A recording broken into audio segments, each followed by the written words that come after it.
Udah dong sayang marahnya. Masa terus-terusan begini? Masa yang namanya marah dari sebelum maghrib apa dekat Isya? Udah dong sayang, kenapa sih? Hah?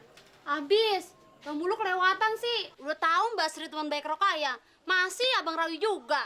Ya ampun Rokaya, lu jangan salah paham, jangan cemburuan sama dia dulu. Gua tuh bukannya demen dia, gua lagi belajar main sinetron sama dia. Main sinetron, Bang. Iya, tapi sekarang lu udah nggak marah lagi sama gua kan? Iya deh, Bang. Tapi jangan Abang ulangi lagi ya, Bang. Gue sumpah, ini saksinya antara kopi sama kue. Kalau gue belagu begitu lagi, biar kue kagak enak dimakannya. Bener, Bang. Iya. Ya udah deh. Bang. Yaudah pulang. Nanti keburu Babe bangun, Bang. Lu mau ngusir gua? Bukannya ngusir, kan udah malam. Gue juga tahu ini udah malam. Tapi maksud gua, lu pengertian sedikit dong. Oh, Bang Buluk nggak punya duit buat naik ojek. Ini ada, Bang. Ayo cuma punya 1.000. Lu kayak lu menghina gua. Kok Abang marah sih? Lu anggap gua gak punya duit? Nih, lihat. Gope.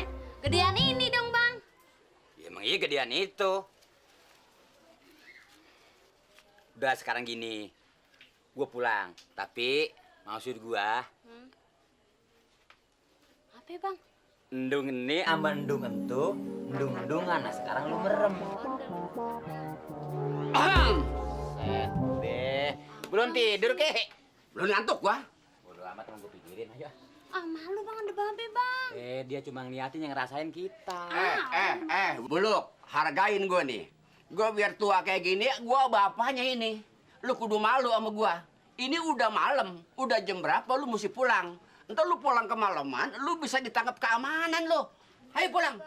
Saya cuma bilangin ya, Babe udah tua. Jangan sering-sering di luar, anginnya bahaya, bisa mati berdiri.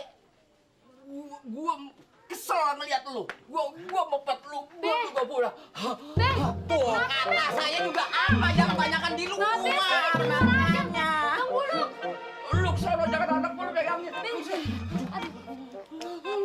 Bang Buluk. Tolong dong, Bang. Panggil mantri buat ngobatin Babe, Bang. Udah bawa ke dalam. Ayo, Be. Apes dah gue sih. Ada aja gangguannya. Baru mau serius. Bapaknya sakit. Dasar bibir sial yang begini nih.